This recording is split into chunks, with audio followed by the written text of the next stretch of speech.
Good morning to everyone, and welcome to our latest Global Insights panel. We're broadcasting today from our home base in the Balsillie School of International Affairs in Waterloo, Ontario, Canada.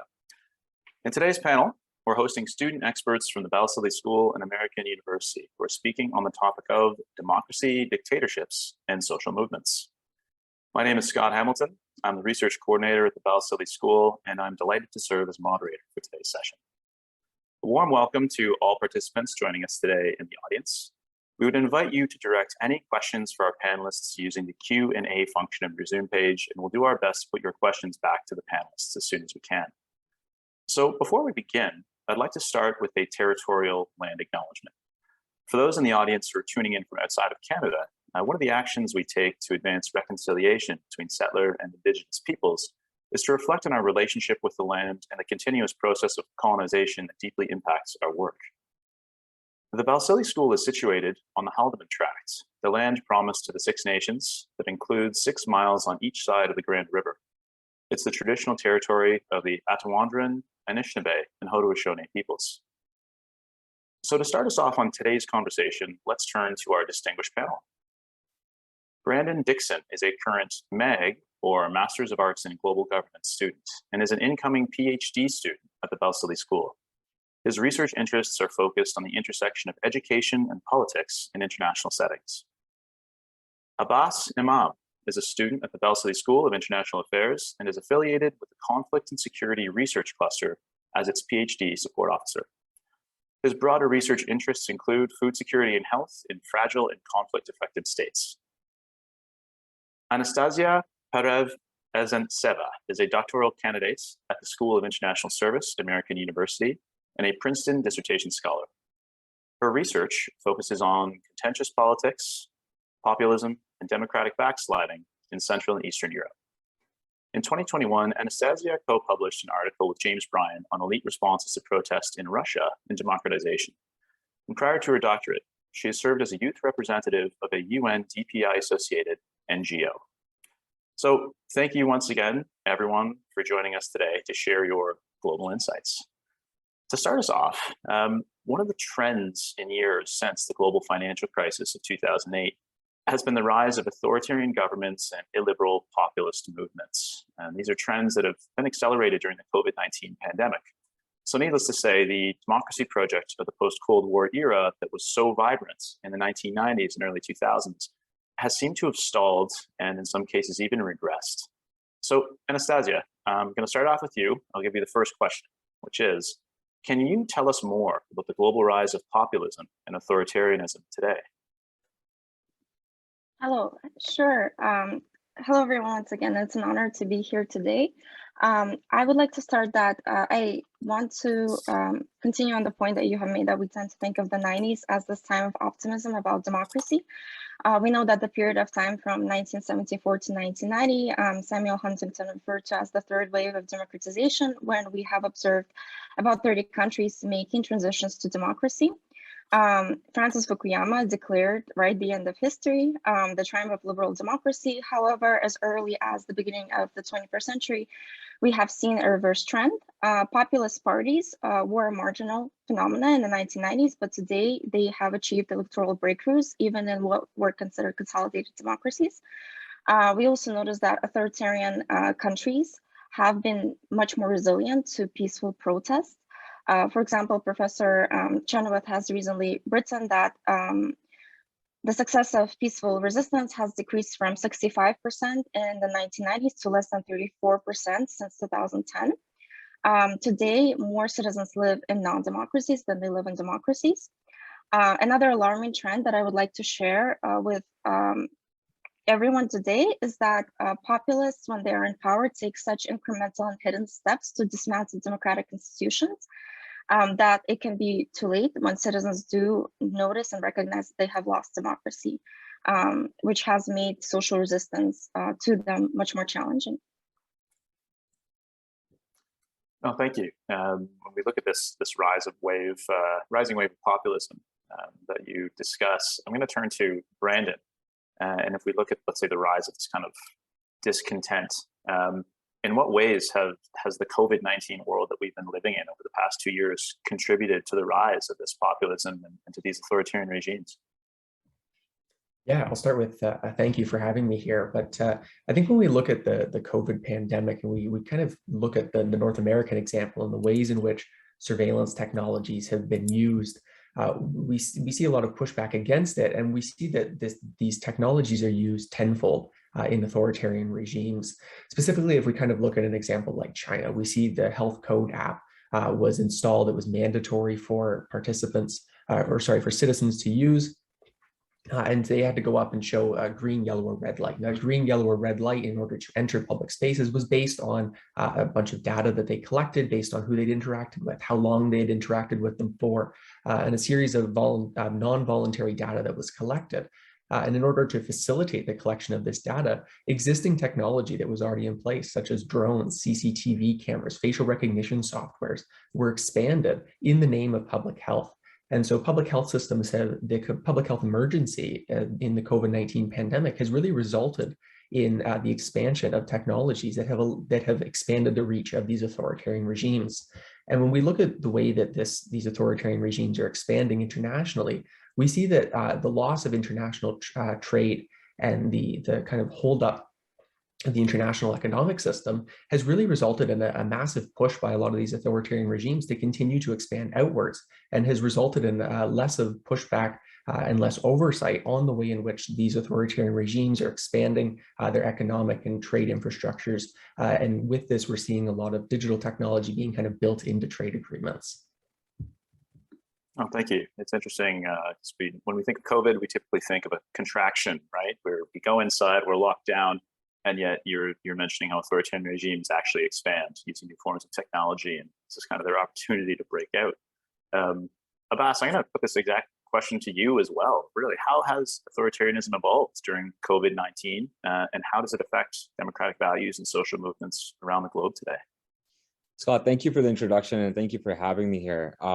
So digital authoritarianism can be traced from before the COVID-19 pandemic, with states having adopted various methods to exert social control, surveil, and control their populations at home and abroad through the internet and various other digital technologies. These methods have ranged from employing people to monitor the internet and use of algorithms. The outbreak of COVID-19 forced people indoors with lockdowns and social distancing measures, resulting in a significant increase in social media users and online traffic in general. So the COVID-19 pandemic thus acted as an accelerator for digital authoritarianism and has given some states the opportunity to use technologies for surveilling, tracking, and collecting data while compromising their citizens' liberties, implementing internet censorship, suppressing narratives, and social movements. Much of this control has been exerted behind the guise of ensuring public health and safety and stopping spread of misinformation. Digital authoritarianism, for these very reasons and how it has been carried out by states, continues to compromise on democratic principles and values such as association and speech and inclusiveness and equality. In an attempt to trace the evolution and the future of digital authoritarianism, it is important to note the shift from mere policing of the internet to efforts in enhancing and creating further infrastructures and parts by different states. So for example, China's continuous move towards creating a digital Silk Road, essentially working with their own companies to create a 5G network, giving it access and control to users and valuable data to maintain control in line with its own policies, and also facilitating and helping like-minded countries to exert similar control as well. Oh, thank you. It's a frightening trend that we see towards a digital authoritarianism. So I want to continue to explore the kind of theme we have here of populism, authoritarianism, and technology, because it seems to be a kind of a common point. And we can't obviously understand any of these trends without talking about changes in technology, not just digital authoritarianism, but specifically artificial intelligence, surveillance systems, machine learning. And so, Brandon, I'm going to push the next question to you. How does the increasing use of technology contribute to the decline in international forms of democracy? I think what we're starting to see is there's a pushback against countries and an increased ability by these digital authoritarian regimes to be able to push back against groups who are potentially threats to their regime or the expansion of their regime. And I'll take the example of China and the Belt and Road Initiative as my case study here. When we look at, for example, the Chinese-Pakistan economic corridor, China has routinely referred to terrorism and regional instability as their kind of justification for going in and using massive surveillance technologies to police the population of Pakistan. Specifically, in 2020, they'd invested 63 billion US dollars in implanting what they refer to as safe cities into major urban centers, including Lahore, Karachi, Gurdwara. The largest of these was actually by the Chinese tech giant Huawei, who implanted in Lahore a 7,000 square meter command center, which included thousands of cameras around the urban center, as well as additional technologies from facial recognition technology, license plate readers, and kind of co-opting technology that was already there to recognize threats before they happen. And the reason that they're doing this is kind of in the name of maintaining the status quo and maintaining their own regime power. But what we're seeing is that this technology is really problematic in terms of the ability that the Chinese government now has to influence the way that people are acting and potentially push these groups underground that are pushing back against the Chinese regime in Pakistan. And so we're seeing a democratic government, albeit a limited one, being threatened by the Chinese Belt and Road Initiative here. Well, thank you. It's interesting to think about different forms of digital authoritarianism being used by different states and regimes in different ways, depending on their circumstance. And so the next question relates to that. I'm going to push it to Abbas. Is this digital authoritarianism limited to or the product of a specific form of global governance, or is it something else entirely?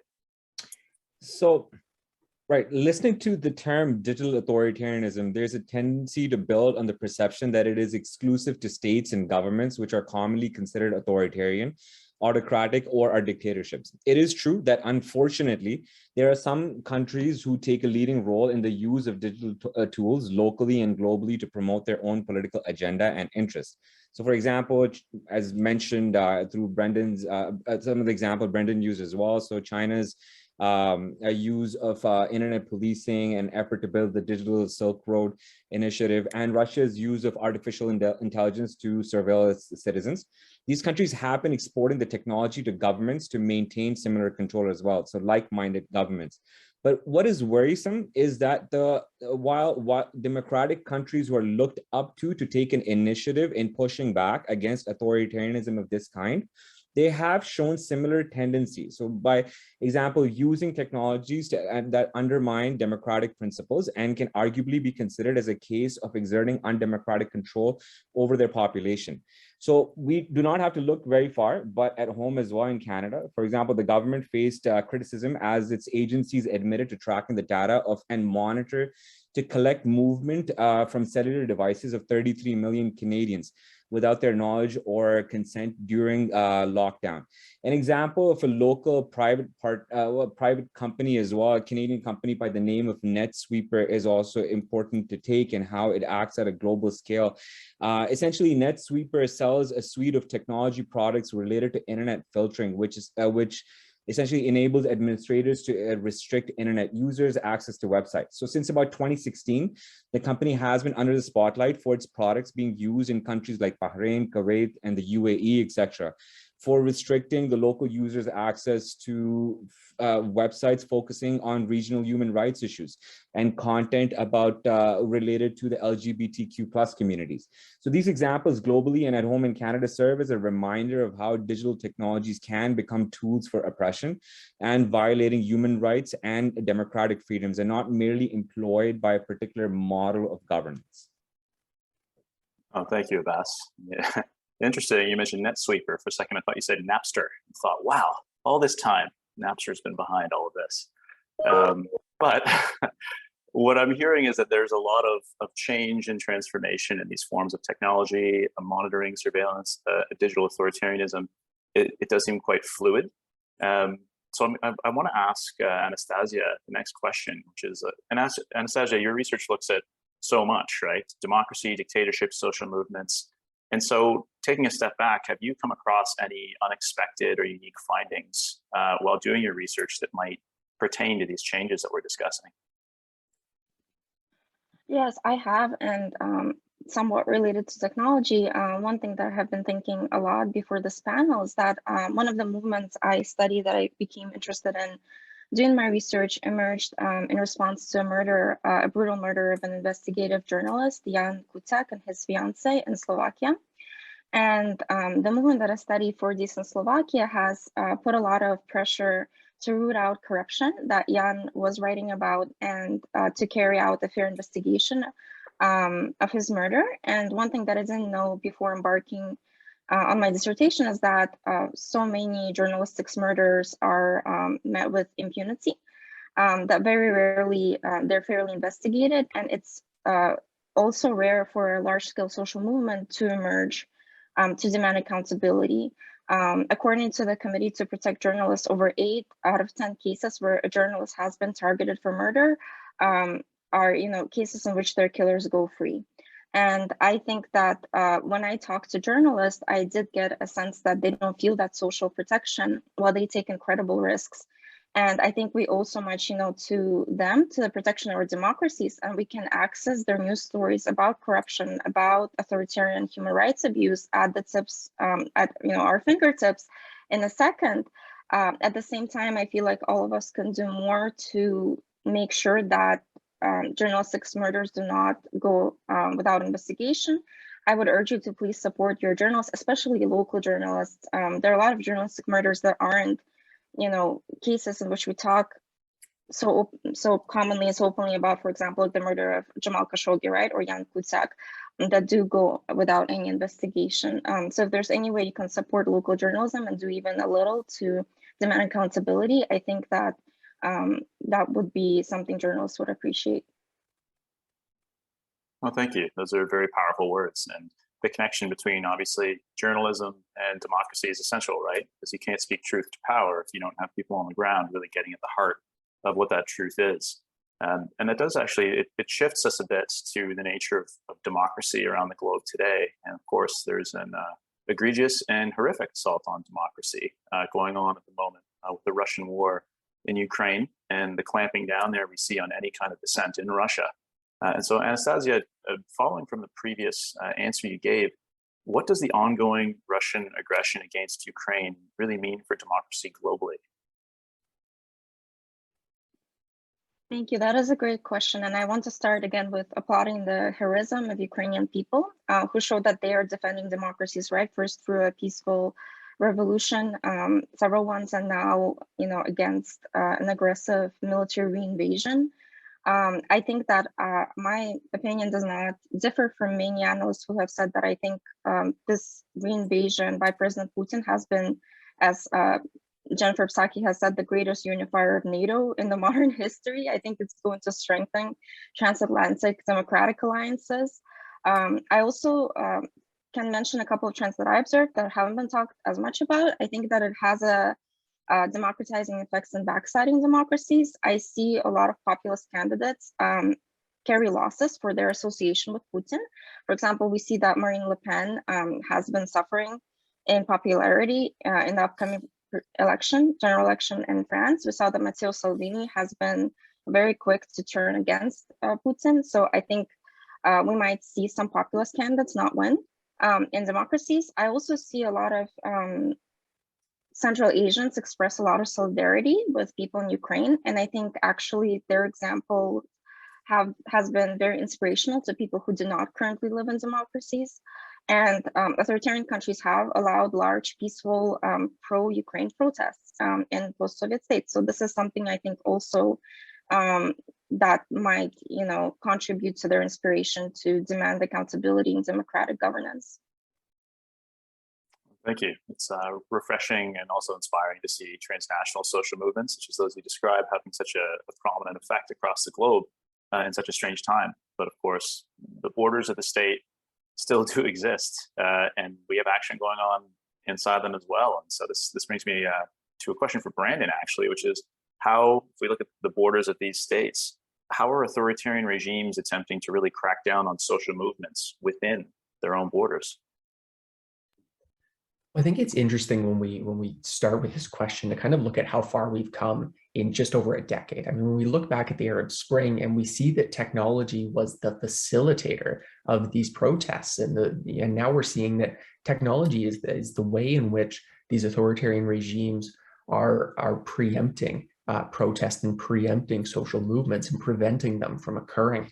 And I think a really interesting stat that I came across was that in many of these authoritarian regimes, the amount of money spent on surveillance matches or exceeds the amount of money spent on social services like education and healthcare. And so we're seeing that there's big business in preventing social movements. And so when we look at things like Anastasia mentioned Russia, we see obviously state-sponsored media outlets that we've all become way more familiar than we would have liked to have been, such as RT and Sputnik, and as well as the criminalization of criticism of Putin's Russia.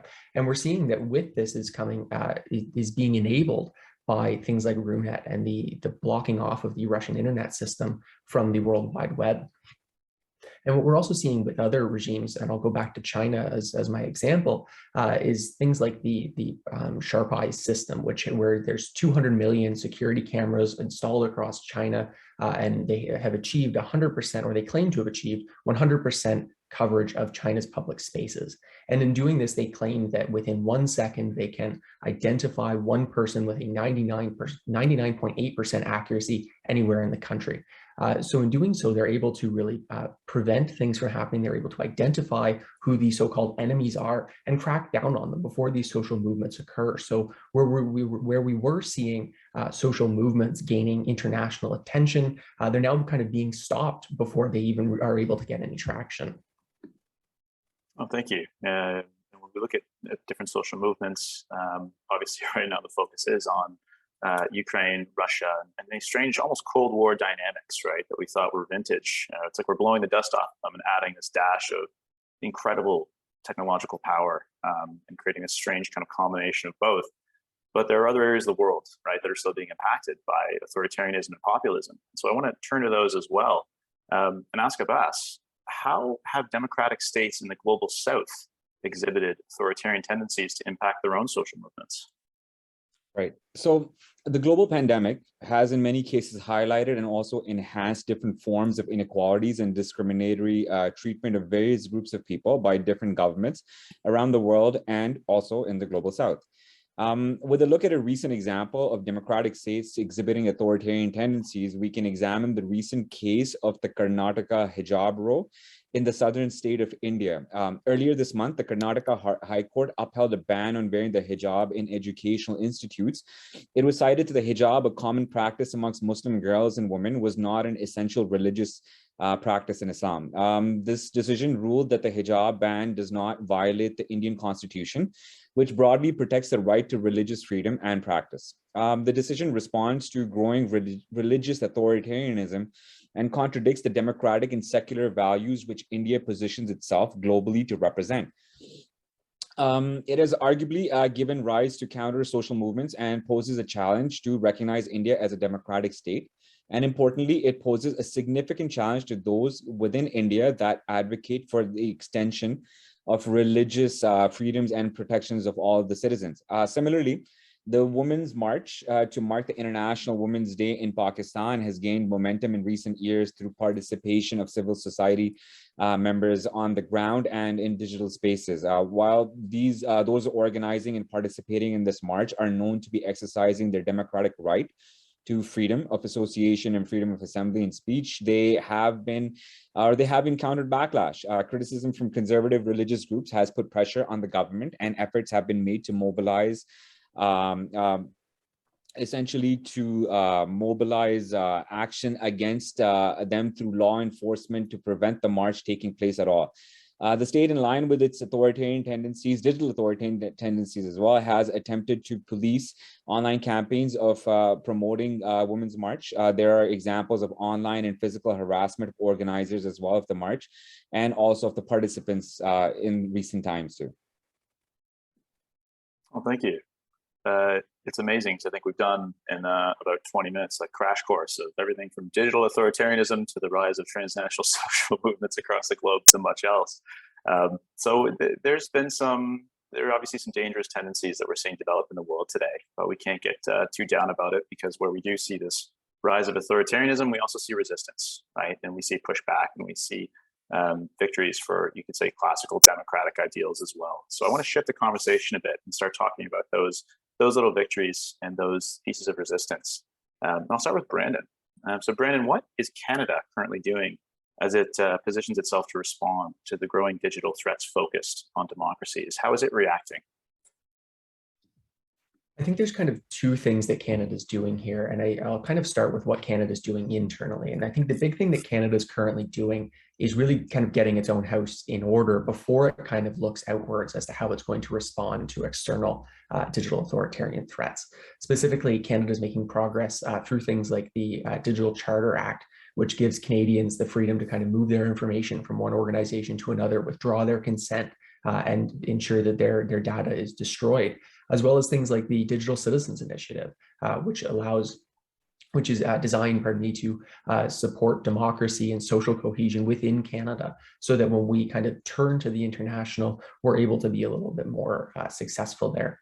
And so when we looked at what Canada's doing internationally, Canada has very much recognized its role as a kind of medium-sized actor. And so a lot of what Canada has done is really positioning itself within multilateral organizations and arrangements. And the biggest thing that Canada is currently doing is it currently chairs the Freedom Online Coalition, which is a coalition of 34 governments that are focused on the Universal Declaration of Human Rights and kind of ensuring that those rights are enshrined online and in digital spaces.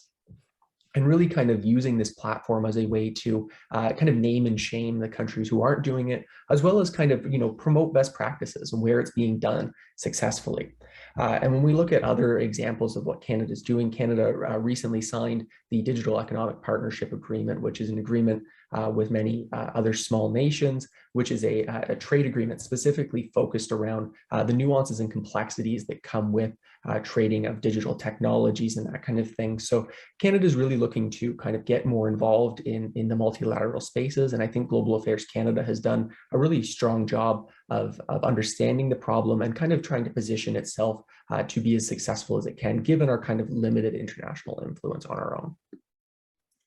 That's amazing, because you usually think of kind of the World Wide Web or just the digital space as being this unregulated Wild West of anything goes. And so it's interesting to hear how states like Canada are actually putting up organizations and bodies and rules and regulations to help mediate that for the protection of the citizens. So it's good to know. And turning to that, maybe in a less regulated way, getting down to the grittiness of the streets and social movements, I'm going to turn to Abbas and ask, what really is it about social movements that makes people want to join them?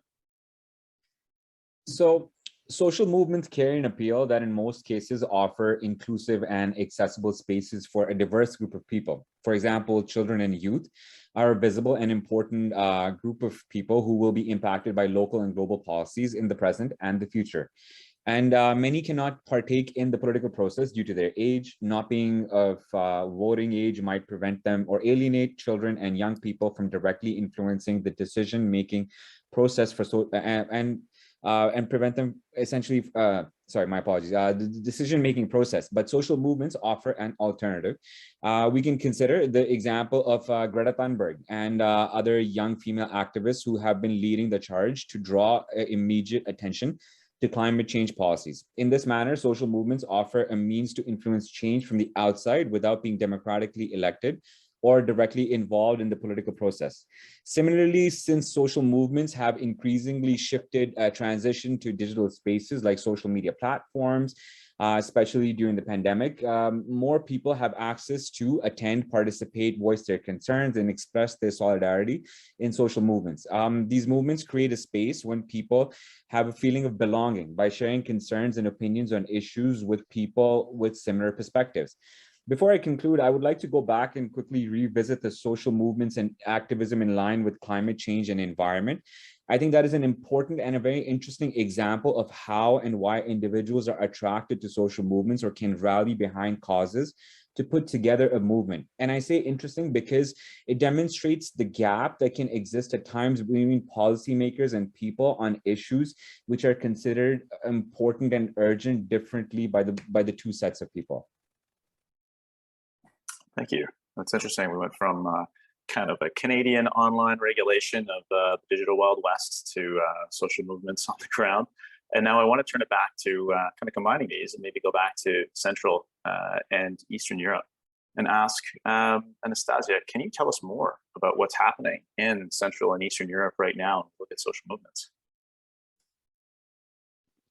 Sure. So my dissertation, when I started writing it, was about two movements that emerged in 2018. So I'll take you all a little bit further in the past. But both are active today. Actually, one of them, Million Moments for Democracy, that is in Czech Republic, has organized pro-Ukraine rallies. So these two movements emerged roughly at the same time in 2018, and they have amassed the largest protest since 1989 against their populist incumbents. The other movement I have already mentioned is the movement for a decent Slovakia in Slovakia. And as Abbas has mentioned, I think both movements wanted change, wanted to provide an alternative for citizens who weren't satisfied with their populist governments. So the movement in Slovakia succeeded in pressuring the populist Prime Minister Robert Fico to step down and helped elect an environmental lawyer, Zuzana Shaputova, as the president, who's taken a leadership position right now in helping refugees and helping militarily Ukraine. And at the same time, also what I thought was fascinating in 2019, this presidential candidate defeated populist and neo-Nazi opponents. And I think her example is something that we should study on how to defend democracy and counter populism and authoritarianism. And the other movements, the Million Moments for Democracy one, has not been initially as successful in pressuring Prime Minister Babiš to step down, but recently they have, I think, also achieved some success because the Panama Papers did confirm that Andrej Babiš allegations of corruption weren't unfounded, and I think that contributed to his electoral defeat in Czech Republic. So these are the two movements that I would encourage everyone to watch out for if they're interested in Central and Eastern Europe. Oh, thank you. So we're definitely from Canada to Central and Eastern Europe. We're seeing a lot of flux right now in the international order that I think we once thought was fairly stable. And so shifting our conversation a bit to overarching kind of global governance themes, I want to look at international order again. Many pundits have recently concluded that the liberal international or the rules-based order of the post-World War II era, upon which many of our democratic values and human rights are grounded upon. People are just saying it's over, it's done with, and now something else is brewing. But is this too early to call? Is it premature to just write off the global order? Or is a democratic resurgence possible? Are we going to see democratic values rise again? And Abbas, I'm going to start with you first on this one. In your opinion, what are the future of social movements in the strange time we find ourselves in? So there's no easy way of predicting or mapping out the future for social movements, given the uncertainty of the times that we live in. They will be affected by the new realities that have surfaced due to the pandemic, debates around misinformation and misrepresentation, and various government clampdowns around the globe on movements which do not align with their ideologies. But in my opinion, there are a few things to be noted and possibly will be defining the future of social movements. I've already shared the example of Greta Thunberg. I think there is another example amongst many others of Malala Yousafzai, a young female activist advocating for women empowerment and their right to education. Given the important role of technology, there will be an increased youth participation in advocacy and social movements. And at least I hope to see more figures like Greta and Malala that are symbolic of movements geared towards human rights and can not only create awareness, but also have a meaningful impact. I also think that there are examples of digital mobilization of social movements around the globe, mentioned before by Brandon, the Arab Spring and the role of technologies, I think will only continue to expand and strengthen. Thus, I think it will be important for academics, advocates, and policymakers to push back on digital authoritarianism to ensure that online spaces are safe. While the trend to campaign and mobilize movements online, I think will enhance, but there will be a space for peaceful physical demonstration, which will continue to have a telling impact. Thank you. It's interesting because we talk so much about social movements and democracy as these in-person phenomena, kind of the Arendtian you've got to get together and have in-person dialogue. And yet when we talk about online space, it's completely opposite to that. It's not necessarily anti-democratic, but it's not quite as personal as the classical forms of democracy that we reference. So you raised some interesting points there, Abbas. It's got me thinking. But I want to move over to Anastasia and ask a similar question as well. And it's how do you think social movements can succeed today against this rise in authoritarianism and populism? Thank you. I want to qualify that I can speak much more on this topic than the limits of the time of our panel today, and that there are significant differences between organizing in authoritarianism and in a backsliding democracy where you have much more freedom to do so, and obviously different strategies, right? Depending on each regime type. But I also want to say that I think what Abbas mentioned previously, one important factor that I think helps resistance in both is having solidarity. Among protesters, transnational solidarity is helpful because I think it helps movements recruit others to expand their networks, to truly expand their influence. I think that also social movement organizing is risky, is dangerous, and something that helps people keep showing up and take those risks is knowing that they can trust others and that others have their back. I think we've seen, for example, when Black Lives Matter protesters would raise funds, right, to help bailouts, was something that people felt solidarity and support, that if they were jailed, that there would be someone there helping them. I also observed a similar dynamic in Russia, where people refer to a grassroots NGO organization, Ovada Info, for information about what to do if they do get detained for protesting. So examples like this, I think, can help us think about how not only to focus on technology or focus on mobilization, but what to do after, right, in the long months of organizing and when protesters do take risks, and what policies can we design to help them? Oh, great, thank you. It's a good recipe or a cookbook for all of us on how to maintain democratic values in times of rising populism and authoritarianism. But I want to bring this back from the global and the Central and Eastern European back to Canada. And I'm going to ask Brandon, what are some of the biggest issues facing Canada as it seeks to respond to the growing digital threats made by authoritarian governments today? What kinds of technological threats or issues are we facing in Canada in the future? I think the biggest thing for Canada, as we kind of, I mean, I think to go back to the question you originally asked, I think there's definitely grounds for democratic resurgence, but I think that the biggest issue facing Canada right now is kind of getting its own house in order before we seek to kind of, point the finger internationally. We look at kind of the way that Canada is using technology within its own borders, things like AI usage and risk assessment as part of our immigration systems, as well as there's a case of drones being used to intimidate Indigenous protests, as well as things like automated license plate readers and advanced biometric data collection. And when we seek to go internationally and point at DAs, digital authoritarian regimes, and say that, these are the technologies that you're using and you probably shouldn't be using them, it's really hard when Canada is participating in using these exact same technologies. And I think the other big threat facing Canada right now is really getting a handle on how to deal with especially non-governmental actors that are selling technologies to these digital authoritarian regimes. We look at, there's a US-based company named Sandvine. It's headquartered in Canada, and it provided internet blocking technology to Belarusian dictator Lukashenko in the anti-government protests of 2020. And Canada didn't really have a strategy for how it was going to handle Sandvine originally, and was really reactive in responding to it.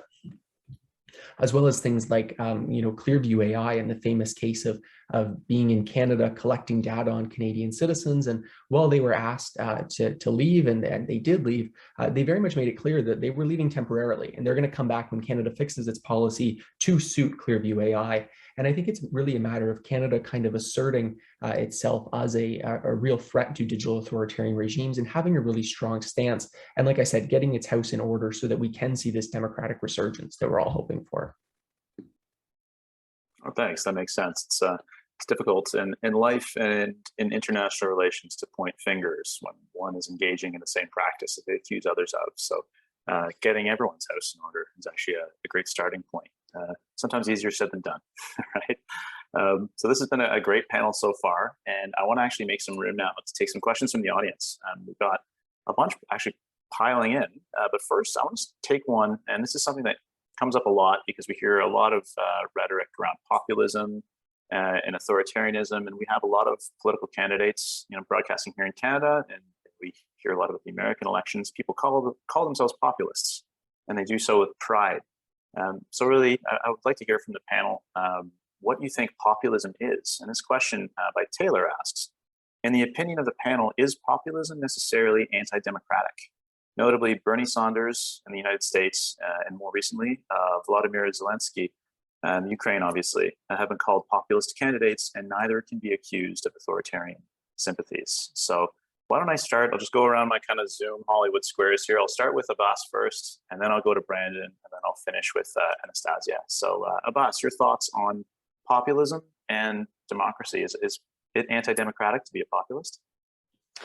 Well, I mean, interestingly, the examples that are used within that question of Bernie Sanders is interesting because he's been an advocate of democracy and human rights and democratic rights and principles for what's it called throughout his political career. So it is a complicated topic. I think the intersection of populism and whether it's democratic or undemocratic is also something that is set through different what's it called political narratives and in terms of perceptions within the democratic process and how a particular I'd say a movement is set up. Bernie Sanders has been an advocate, and if you look at his example for human rights, and if you look at his example, then a simple conclusion would point to that no, populism in certain cases is not anti-democratic, to put it that way. Oh, thank you. And Brandon, your thoughts? Yeah, I guess I'll agree with the boss and then push back a little bit on some of his thoughts. I think that the nature of populism obviously doesn't have to be anti-democratic, and I think sometimes we like the example of Bernie Sanders is a great one. I think there's a lot of I mean, as the question says, nobody can accuse Bernie of authoritarian tendencies. What I think becomes dangerous, and I'm going to take it back to the digital authoritarian lens I've kind of been using throughout this, is that populism is generally kind of framed as a push against the elites. And so when we have digital authoritarian governments with these massive disinformation campaigns, we're seeing that there's kind of less and less room to clearly establish kind of who the elites are and therefore who's going to be pushed back against. And so I think populism in and of itself isn't necessarily anti-democratic. I'm not saying it's a bad thing, but I do think that there is times when populism can kind of be used in a way to make an authoritarian regime seem democratic because it's populist, as opposed to just saying this is an authoritarian regime and we kind of need to put a stop to it. Oh, thank you. Like a wolf in sheep's clothing, so to speak. So, and Anastasia, your thoughts on the relationship between populism and democracy? Sure. I want to go back to this question and illuminate and say that in my field, there are numerous debates of how we define populism. And I think some of that can help understand why we would have very different, maybe answers on this panel or some disagreement at the very least.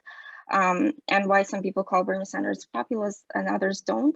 I will just say that the definition of populism that I adopt in my work and that I understand lean closely is the one by Professor John Werner Mueller.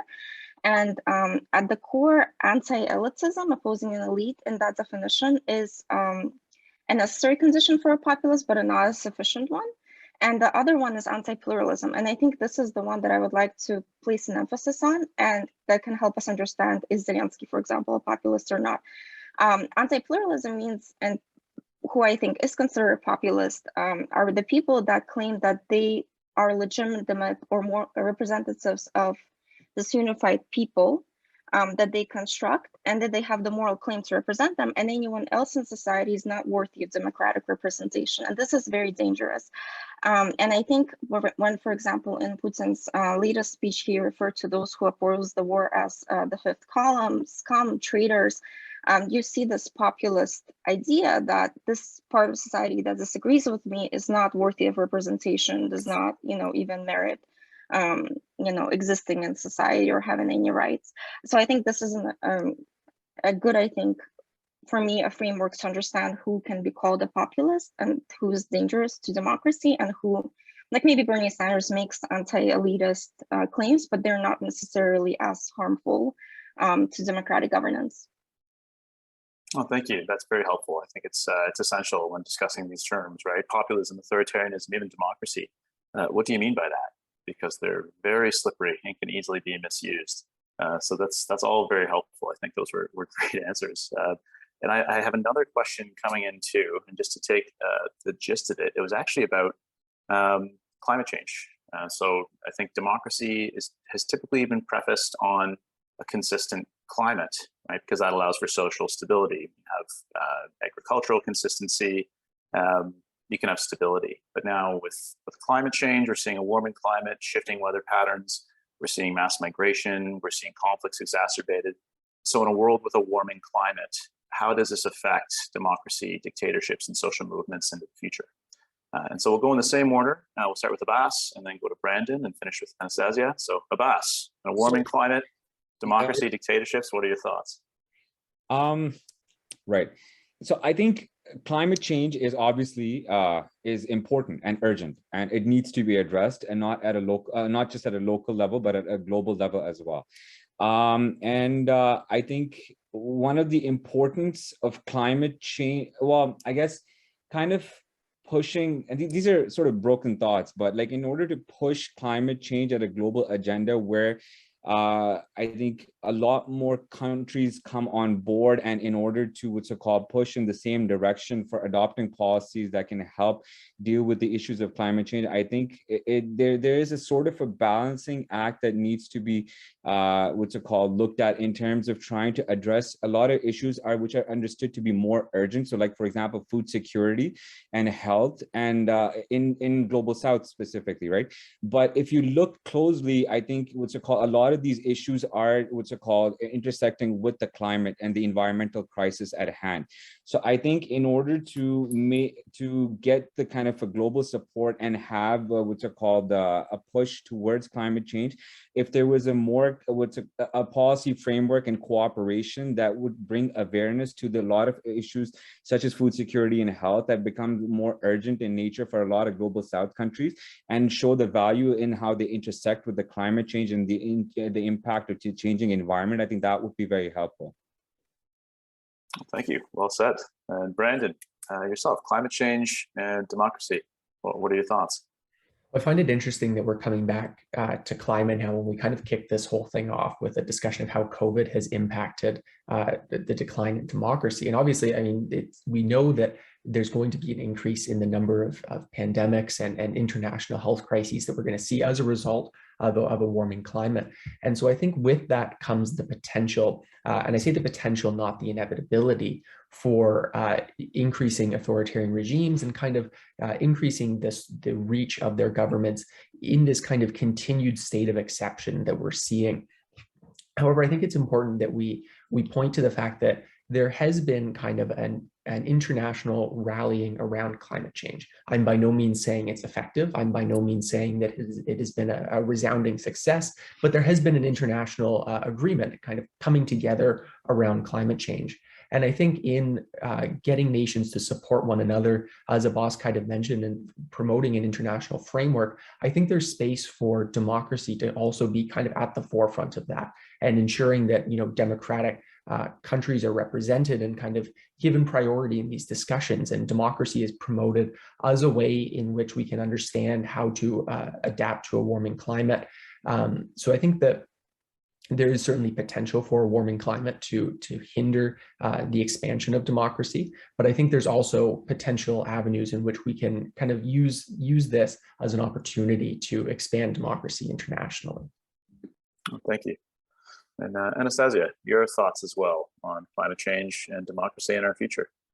Sure, I agree with Brandon that I think tackling climate change is not a mutually exclusive task from promoting democracy.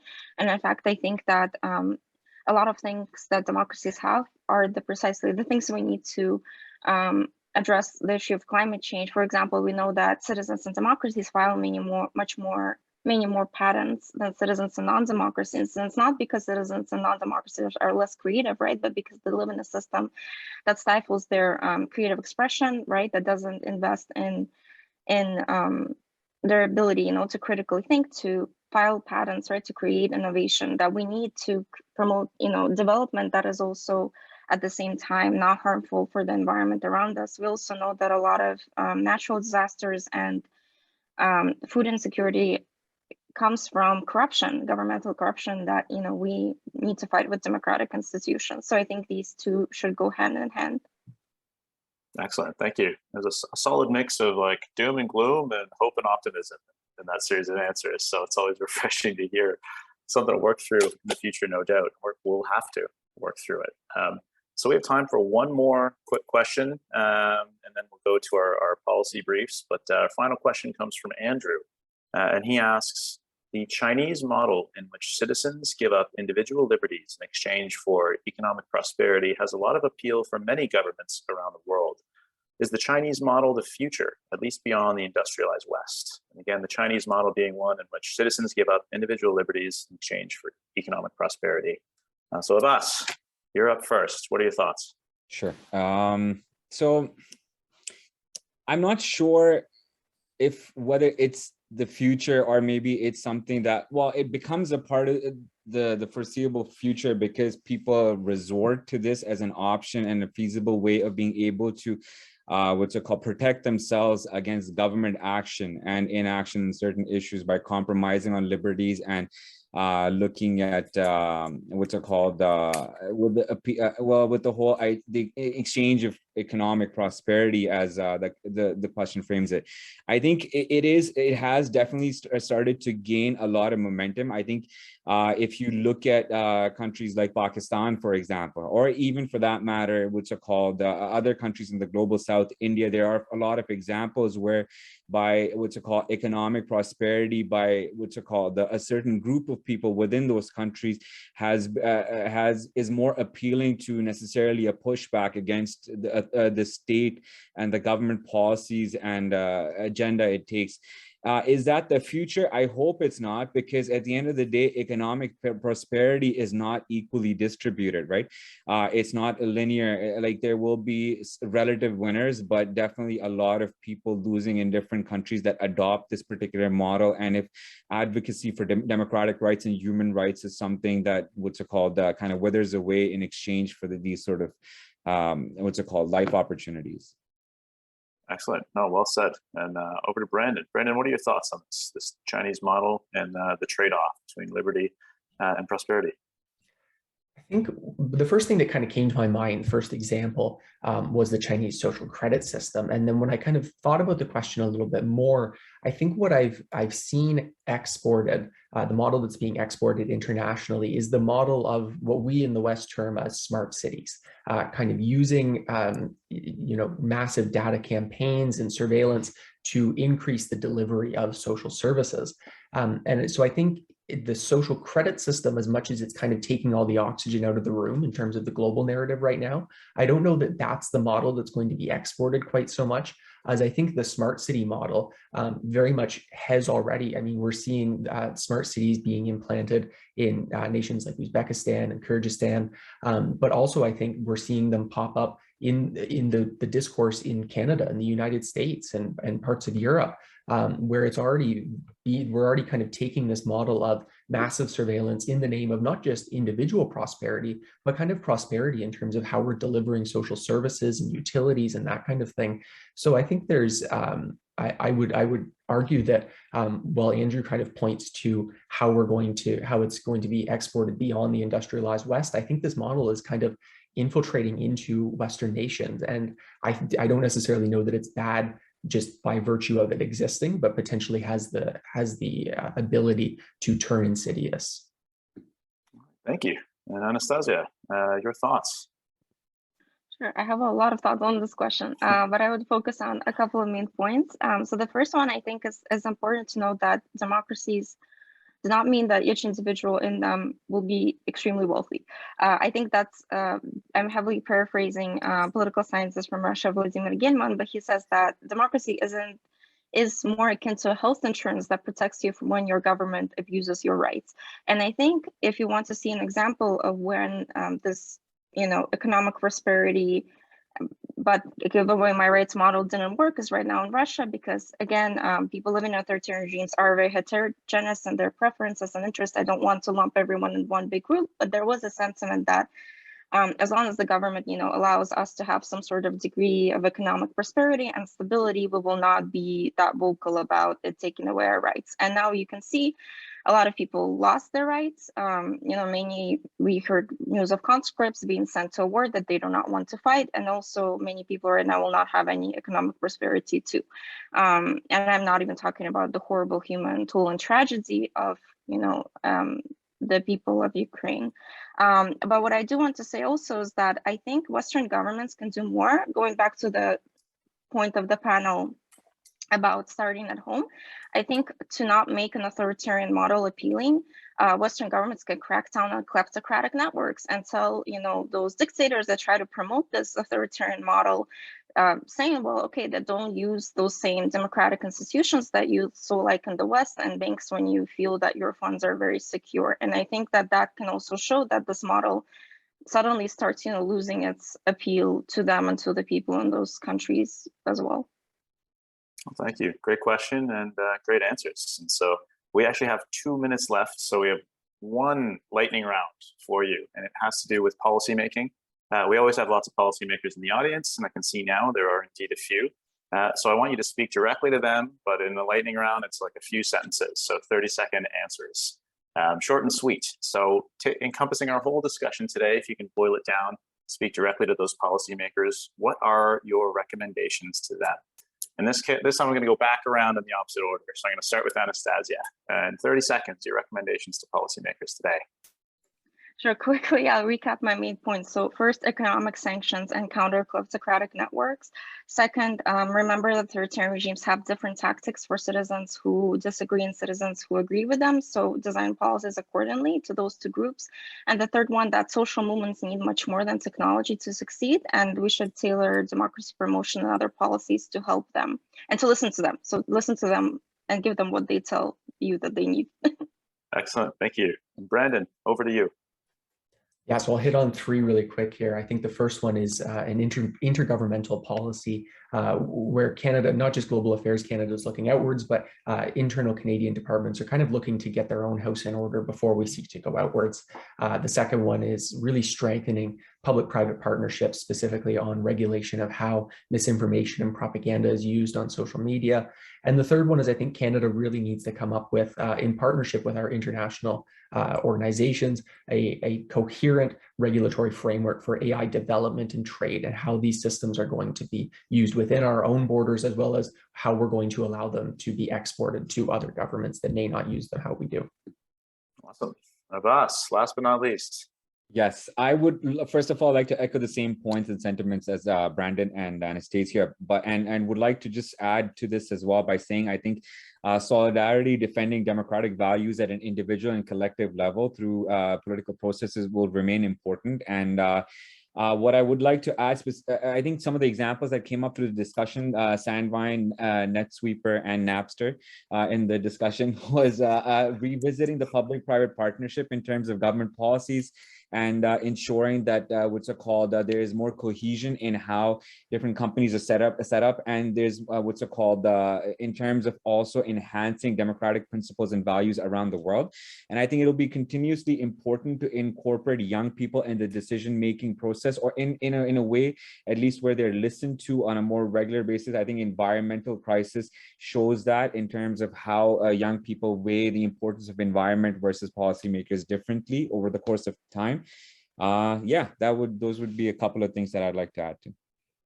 That's excellent. Thank you. I'm sure the policymakers in the audience enjoyed it. And we are at exactly 12 noon.